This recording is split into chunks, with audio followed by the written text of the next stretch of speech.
ఓ యవ్వనుడా, నీ ఫ్రెండ్స్ నీకు దీవెనకరంగా ఉన్నారా?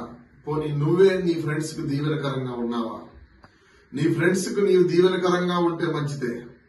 పోనీ నీ ఫ్రెండ్సే నీకు దీవెనకరంగా ఉంటే మంచిదే.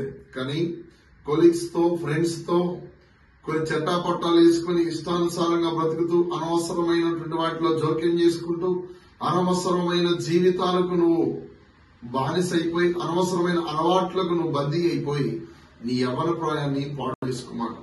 నీ తల్లిదండ్రులు చెబుతున్న మాటలు విని అర్థం చేసుకుని వినయ విధేయతలు కలిగిన కుమారుడిగా బ్రతుకుతూ అన్ని విషయాలలో వర్తిల్లమని దేవుని వాక్యం సెలవిస్తా ఉంది.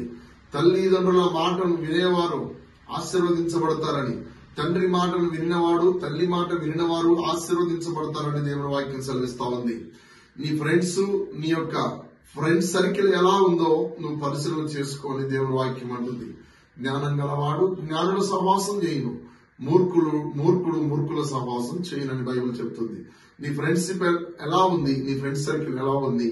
నీకు దీవెనకరంగా ఉందా? పోనీ నువ్వే దీవెనకరంగా ఉన్నావా? ఏది లేకుండా అస్తవ్యస్తంగా మూర్ఖుల సహవాసంలో మునిగిపోతూ, లోకపు అలవాట్లో మునిగిపోతూ, పాపపు చీకట్లో బందీ అయిపోతూ జీవితాన్ని పాడు చేసుకునే పరిస్థితిలో ఉన్నావా? ప్రభు పేరిట నీకు దేవుని వాక్యం దేవుడు సెలవిస్తా ఉన్నాడు.